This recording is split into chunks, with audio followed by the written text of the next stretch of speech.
Hello, Planeswalkers. Welcome to the Lotus Archives, the heart of arcane knowledge and the realm of Magic the Gathering. Guided by the sages at KLVD Studios, embark on a journey through ancient scrolls and powerful spells. From deck-building enchantments to legendary battlefield stories, we bring you the wisdom and wonder of Commander. Whether you're a master mage or just tapping into your powers, the mysteries of the multiverse are yours to discover. Let the magic begin.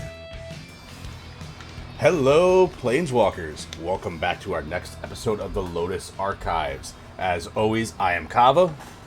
What's happening, everybody? This is Jack. And we have Edge of Eternities pre-release weekend coming upon us here. And we wanted to go over some big new mechanics.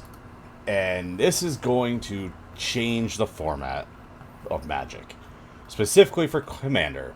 Because the biggest thing we have going for us is legendary vehicles can now be your commander. I have mixed thoughts on this. I know in Jack's play group, they have some pretty strong thoughts on they're okay with it. They already are starting to build up commander decks with these legendary vehicles like the Titanic from Doctor Who set, the car from Final Fantasy.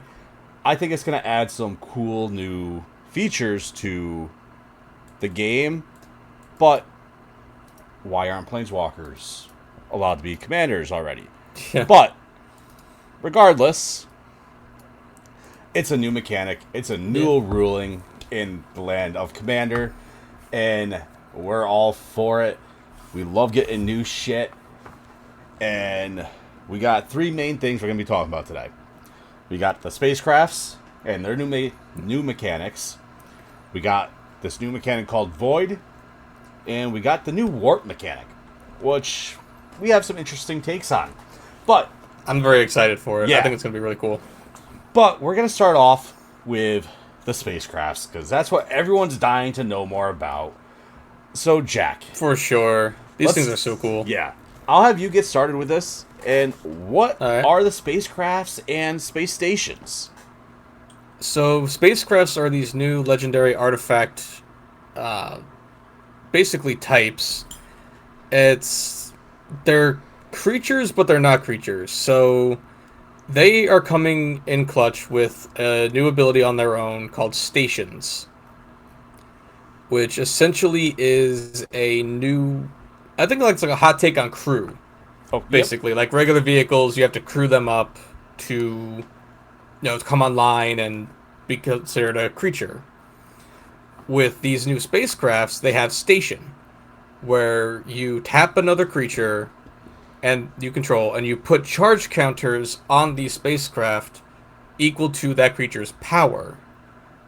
And then they have these other things on them where it's like, at X plus number of counters, you get this ability.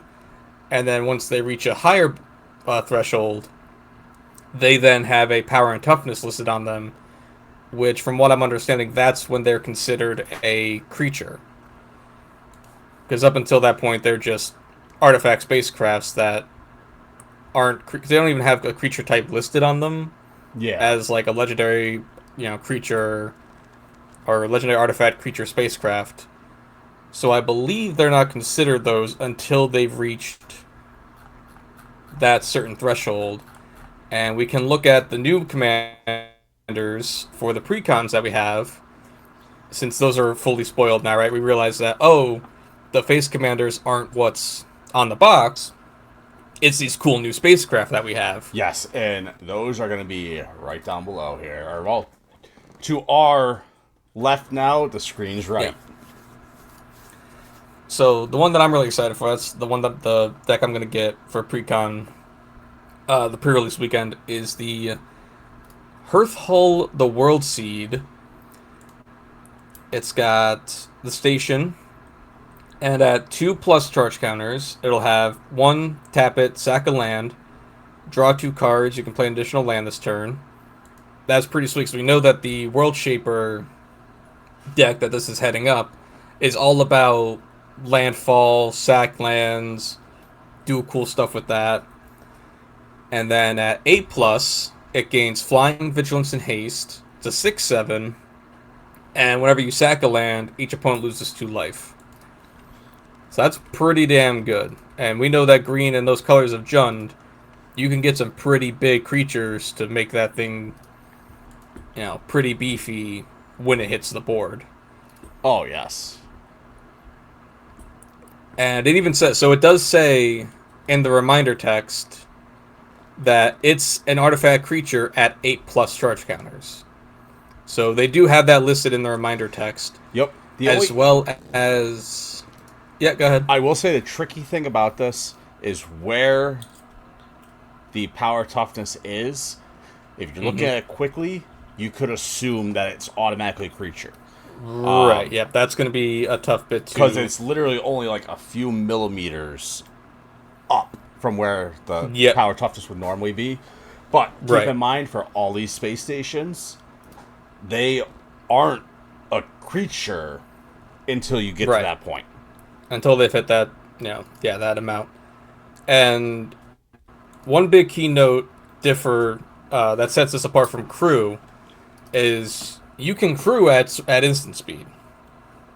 You can tap your creature, crew up a vehicle, have it as a blocker. You can't do that with the stations. It has it listed in the reminder text. Station only as a sorcery. Yep. So these have to be done on your turn. You can't pull some shenanigans of crewing up some big giant battleship, whenever you feel like it on your opponent's turn to have a gotcha moment, unfortunately. But one of the cool things, I mean, correct me if I'm wrong, but what differs stations from crewing a normal vehicle is once you tap a creature to get the to get the counters on it to crew it, that next turn, those creatures untap like normal. Yep. And then you can tap that same creature again. From my understanding. Whereas with a normal vehicle, I believe that they stay tapped, correct? Well, no. Or they go under the card or something like that. I don't use vehicles too much. Obviously. No, because I have a Shurikai. My Shurikai mech-based deck is heavily based around this. So the biggest difference is really that you can only do it at sorcery speed. And you have to constantly crew the vehicle to have it become online, right? To have it be a thing. However, with these stations, once they've reached that, the counters stay, and you can proliferate these charge counters. Yep. That's the biggest one, is that you're putting counters on these stations, on these spacecraft, to turn them into creatures and have them become, basically fully functional artifact creatures, which I think is an amazing flavor win for these, because we knew that spaceships were going to be a thing. We knew that was going to be like this crazy sci-fi set that was going to have awesome spaceships and space battles and stuff like that, which, as a huge Star Wars nerd, we love that shit. I love the sci-fi crap. This set looks cool as hell with all of this coming out. And one that I'm super stoked for that's not legendary, but I will be putting in one of my decks, is the Extinguisher Battleship. Okay, yep. You've seen this thing? This thing looks wicked as hell. It's an 8-drop that when it enters, it'll destroy a non-creature permanent, and then it deals 4 damage to each creature. Yeah. And that's just on ETB. And then at 5+ charge counters, it's a 10/10 with flying and trample. This thing is awesome as fuck. It's pretty cool. I just love the crazy death laser looking thing that it's got going on. These cards look amazing. The artwork is phenomenal. I mean, we'll talk briefly about the legendary ones. Just because you can use them as a commander. That's what people want to hear about. It's super cool. I think it's a great idea. Yeah, probably the craziest one that I saw is Dawnsire, Sunstar Dreadnought. It's a 5-drop. This thing is ridiculous. For legendary artifacts, spacecraft. Yep. Obviously, it has station on there with a rules text reminder, and it Yep. has 10 plus. Whenever you attack, Dawnspire deals 100 damage to up to one target creature or planeswalker. That's fucking It's got the mega insane. laser. And then Yeah. at 20 plus, it gains flying, and it's a 20/20 creature. Yeah. Like, what the fuck? That's yeah. But then you also have a new 5-color commander option, which, for those deck brewing maniacs that like doing the 5 colors, you have Infinite Hello. Guideline Station.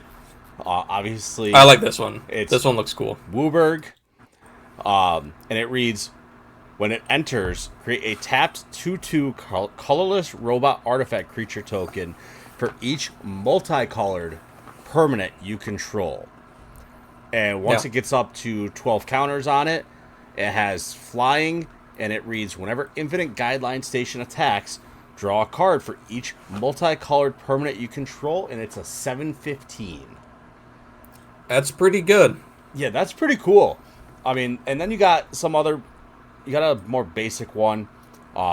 It is the Surima. I'm probably pronouncing it wrong, but it's 1 and 2 white, and it reads, when it enters, search your library for a legendary creature card, reveal it, put it into your hand, then shuffle. And at 7 plus, it has flying, and it reads, other tapped legendary creatures you control have indestructible, and it becomes a 5/5. So it's not. That one's really good. Yeah, it's. That was one of the first ones we saw, I think. Yeah, I believe it was one of the first ones actually spoiled. If I had to choose to do any of them, I'd probably go with the Infinite Guideline Station. I'm not gonna build one just yet, but That one is really cool. I like that it makes its own kind of robot army yeah, it's to kinda crew cool. itself up. And I mean, they do come in tapped, which is fine because the other thing to consider too, and it's the same with a crew creature, crew vehicle. When it enters right away, it's just a basic artifact, so you can use its abilities. Like with Shorikai, when it comes in, you can pay 1, tap it, do Yep. its stuff. If it enters and you crew it immediately, you no longer can do that. It then becomes a creature with summoning sickness. So, by having, for the Infinite Guideline Station, having those creatures come in tap means you can't just immediately station it up. Which, yeah, kind of sucks that you can't, have a giant 7/15 blocker right away. But it also means that you can avoid having to worry about it having summoning sickness as well. Because that's the same thing with these stations. Exactly. If you, like say for the Sunsire or Dawnsire, for some crazy scenario, we'll say you got 20/20 on the board, right? If you play the Dawnsire and you tap that 20/20 to put all the charge counters on it immediately, it won't be able to attack unless you give it haste in some way, right? It's the same thing with the vehicles. When they become the creatures, they still have summoning sickness. They still got to go through all that. So Honestly, I think this is a really cool mechanic. I think it's going to be a lot of fun. yeah, I It's- hope they continue it, and we see.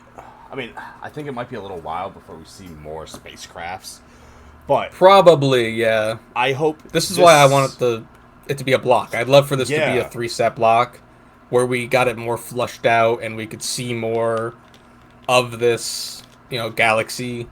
If they just, instead of, which we did mention before, but like as a small continuation, if it wasn't Spider-Man and Avatar coming out, if we could maybe instead do more Edge of Eternities, I would love that. But I mean, it's, I would be happy even if they continue this mechanic of adding the counters onto something to make it bigger, kind of similar to how they did Yeah. the sagas, Yep. planeswalkers, all that. This shit. is similar to Sagas, yeah. It's on- very cool. On top of the spacecrafts, I know Jack and I forgot to mention this when we were going through our notes on what we were doing. We do have another new card type that is going to be similar to the space stations in planets. And Oh yeah, we do they are have going planets. to Yeah. function exactly like the spacecrafts, where You put the counters on it, and then it can do something. So one in particular that I'll just talk about, just this one. You got Uthros, Titanic God Core. It is... This thing's cool as hell. Oh, yeah. It reads, this land enters tapped, tap and add blue, but then it has station on it. And when it gets 12 plus counters, it reads blue and tap, add 1 blue mana for each artifact you control. That's pretty fucking cool. Yeah. I mean, these all are pretty sweet. You got Avendo, Waking Haven, which is essentially the same deal, but it's a Gaia's Cradle. Shit, And I didn't even see they that. all have, I think the full cycle here, they're all 12 plus. Okay. So they all need at least 12 charge counters on them. And it's a full, Wooburg cycle of them that all do insane things. I'm gonna need all these. Yeah, Avendo Waking Haven, Caveron Memorial World, which its card art is insane. Rip that planet. Adagia Windswept Bastion is kind of cool. It makes a token that's a copy of an artifact or enchantment you control, except it's legendary. Huh. So that's interesting. We actually see one that turns something legendary versus making them non-legendary. That's interesting. That's very cool. The black one is tap 2, pay 2 life, sack a creature, draw cards equal to its power, activate only as a sorcery. That's okay. I mean, I think the two That's best... a bit rough. Yeah, I mean, the two good ones are obviously Uthros and Evendo. Yeah, those are going to be insane. Like, Uthros I'm definitely going to want in my Urza deck for sure. Yeah, I mean... And Evendo is going to be bonkers as fuck. I feel like both of those... Evendo, any creature-based deck, that's going to be a staple. It's going to turn into a staple. I wouldn't be surprised if that's one of the most expensive cards from the set. Because like you said, that's a Gaia's Cradle. Yeah, that basically is. That's a Gaia's Cradle, and the other one is a... I'm drawing a blank on that one. I know what you're talking about. I see the Academy, Yeah, it's Academy of something. Somebody can tell me how wrong I am about it. yeah, but I see. I know I'm gonna draw a blank on it. But they're both very essentially cool yeah. cards. So those are gonna be, I would say those are gonna be a couple more of the like top picks or. Oh, what the hell? I'm sorry, my brain is having a big old brain fart right now. The chase cards of the set. There we go.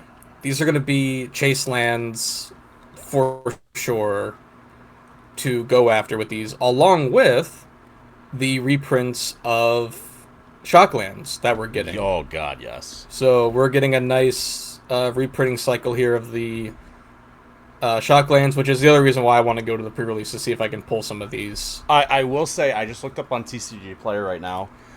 Pre-sale for Evendo. The basic one is pre-selling right now for about $25, and the borderless version is pre-selling for about $76. Okay. The Galaxy Foil one, it's out of stock. Yeah. Which Galaxy Foil, that makes sense. I'm happy that they're going the route of doing different foil types per set. It's kind of feeling how like Pokemon does it, which is interesting. Yep. It makes it unique, and it gives a unique flavor to each set. I only wish that with the Dominaria ones, they had like a stained glass foil. That would have been fucking badass. But that's neither here nor there. But so that's basically wraps up for stations. It does differ from crew, so it is going to be important to note the key differences of it, and to be aware, for your upcoming pre-release, right? Make sure that you keep in mind that they can only do it at sorcery speed, and only you only add the charge counters equal to the creature's power, right? So that's a similar thing to crew, right? So you tap the creature if it's 2/2. If it's got power 2, you add 2 counters to it, so on and so forth. So make sure you remember it's only sorcery speed. I can already see people pulling some shenanigans. Like, I'll just tap now and station down in the end step. Nope. Yeah, nope. Sorcery. Can't do that. All right. So the next big ability or new mechanic we have is Warp. I love this. This is so cool. Warp is going to be essentially a alternative cost to cast your cards. Yeah. It's pretty interesting.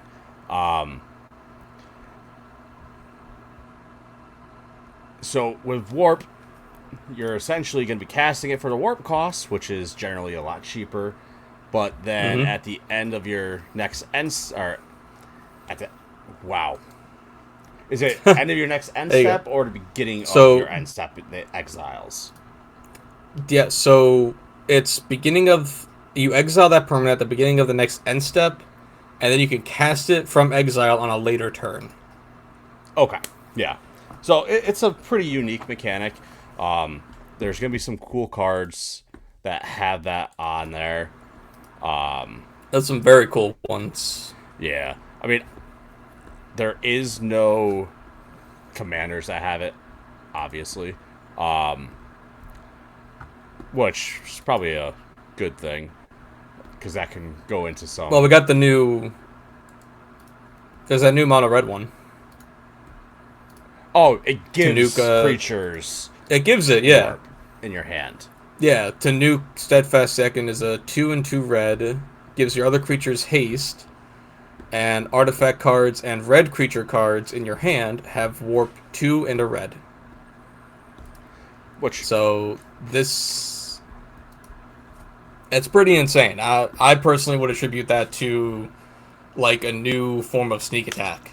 Yeah. Essentially. Like this is basically sneak attack 2.0.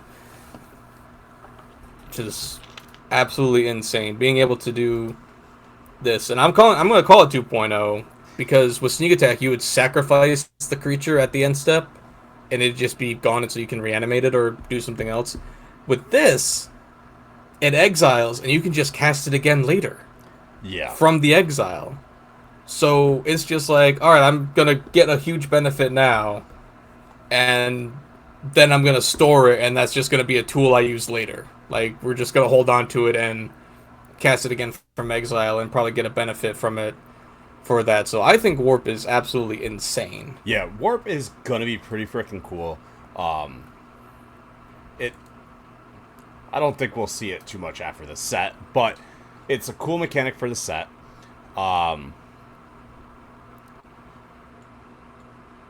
It makes it cool, because with cards that care about converted mana cost and all that stuff, it doesn't change what the card costs if you're worrying about that sort of stuff in that deck. But it's pretty cool. The next one is a little bit interesting, and that is going to be Void. So, Jack, what is Void? Void is a really cool one that actually ties into Warp, or it goes hand in hand with Warp, in a sense. So we can see with one of the new black legendaries, Alpha Real Stone Chosen, right? He has Void, and he's probably going to be the best, I would say the best ever creature that has Void. He's 3/2 black, so 5 mana human cleric, 3/3. So he's a little top heavy with the mana cost, you know, being a little heavy for a 3/3. He does have ward to discard a card at random, which I think is pretty cool. That's a decent ward, bit of protection on there, because most people tend to, like, they'd want to discard a card of their choice. So they tend to would be probably more like, oh, I'll just discard, you know, a land or whatever and kill it. But discarding a card at random, that might give people a little bit of, you know, pause and be like, oh, well, I could end up discarding something I really want. Maybe I won't target him. So he's got that nice thing there. And the Void is really cool. So it's whenever he attacks, if a non-land permanent left the battlefield this turn, or a spell was warped this turn, a defending player loses half their life rounded up. Yeah. So that's just his unique take on Void. Void is going to be different for each thing, but it's primarily an ability, or it's a triggered ability, that goes on the stack after, you know, in response to something else, right? So for this creature in particular, it's when he attacks, if you had an online permanent leave the battlefield, or if you cast a spell for its warp cost, you get this. So it's like he attacks, if this, then you do this. Yep. For Void. So it's like it's a payoff triggered ability for the new warp mechanic, which is pretty cool. Like, I'm glad they not only gave us a cool new way to cast cards and go into the sci-fi stuff, but then they also gave us a nice payoff on certain creatures and certain abilities. Yeah, I mean, like, or certain things for just it. a common card that was printed. Insatiable Skittermaw. It's 2 and a black for a 2/2 insect horror creature, and it has menace, but it also has void on there. And its void ability is at the beginning of your end step, if a non-land permanent left the battlefield this turn or a spell was warped this turn, put a +1/+1 counter on this creature. So that's not bad. That might actually be a good. Oh, that. Yeah, I can see that doing really well in the pre-release. Yeah, Actually, that looks.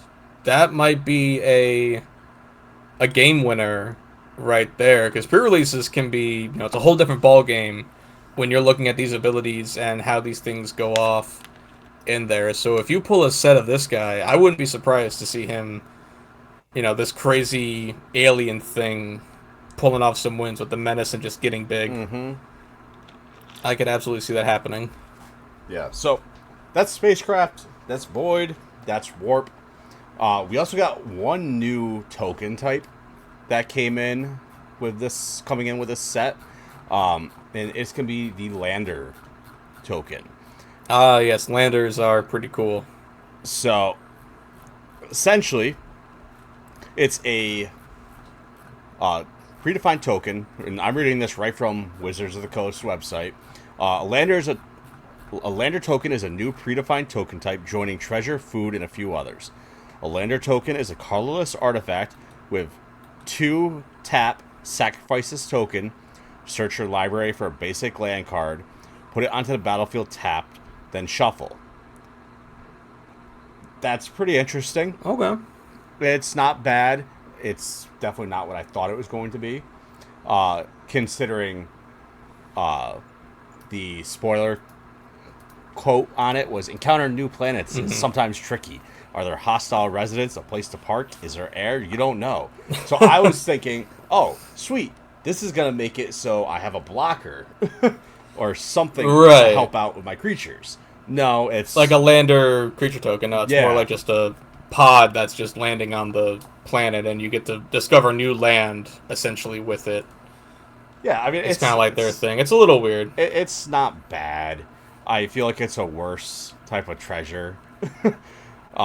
Essentially, yeah. I mean, it does ramp you. It does let you sift through your deck to get lands out. So it can, in very niche landfall matters decks, I think it'll do pretty. I think it'll do well in land matters, like landfall stuff. Yeah, landfall as style it does get you right. It gets you that extra landfall trigger. Well, I mean, when you need it. Yeah. Other than that, though. Yeah, if I'm not doing a landfall deck, I'm 100% would rather have treasure. Probably not going to use it. Yeah, you'd rather have treasures or clues or food or something like that. Yeah, but a lot of cool mechanics, a lot of cool stuff to be on the lookout for. Yeah, there's a lot of cool stuff. So, did we get any other? I don't think we got any other like major spoilers, but we could talk about what are a few of your favorite cards that we might not have talked about from this new upcoming set. Stuff to look out for in these upcoming pre-releases. So big. I think the big heavy hitters for pre-releases are certainly going to be like some of the more like commons and uncommons that might not be seen so. They wouldn't really be seen elsewhere as something that you would actually like really try to run. As a pre-release definitely has, a more niche thing to it. Like the deck size is only 40. It's a lot slower typically. You're not really doing anything until like turn 4 or 5, maybe 6. So some big game enders, I can see like this full bore instant that a creature you control gets +3/+2 until end turn, but if it was cast for its warp cost, it'll gain trample and haste instead. So that is one important thing to note, is that just because you cast it for its warp, that doesn't give it haste. Yeah. So having something like this full bore instant for 1 red, it's like, okay, well I cast this giant worm thing for, warp 1 or 2, but I can't swing with it yet. Well, I'll just play full bore, give it a nice buff, trample and haste, and you could probably go in for the win with that. Yeah. I mean, another cool card that you should be on the lookout for is Gene Pollinator. For a single green, he's a 1/2 robot insect, but it's going to be a pseudo Manodork, or Manadork. It reads tap and untap permanent you control, add 1 mana of any color. Yeah, So, that's not bad. I mean, for a common and a pre-release, you might be able to get some use out of that. Be able to get some of the heavier hitters out quicker, especially if you get a set of those guys. I mean, in terms of cards that I noticed during the set release and all that I'm like, holy shit, that's fucking awesome. Obviously, Exalted Sunborn. That's... You're not necessarily going to use that in the pre-release, but as a commander player, as someone that plays a lot with my Anim Pakal deck, it's another token extender generator bullshit. Yeah, we definitely need another one of those. No, not at all. And the fact that it can come down for 2 mana, like it's got the warp too. So the fact that you can just play that for only 2 mana and then generate a shit ton of tokens, and then it's like, okay, bye, I'll see you later. And then a couple turns down the line, you can just replay it. Like, if you hold on to that thing in exile, after, like, somebody board wipes, you can recover almost, like, instantly. That's exactly what I was thinking. Yeah, having the smart play of, like, because usually I make a huge giant board of tokens.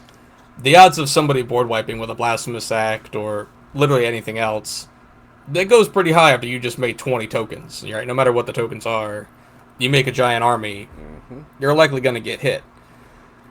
But having this thing just sitting in exile where it can't be touched, just waiting to come back out, that's a crazy threat to just have over people's heads. God. Especially after it's insane. They just got rid of your Anointed Procession and all these other cards that help you bump things up.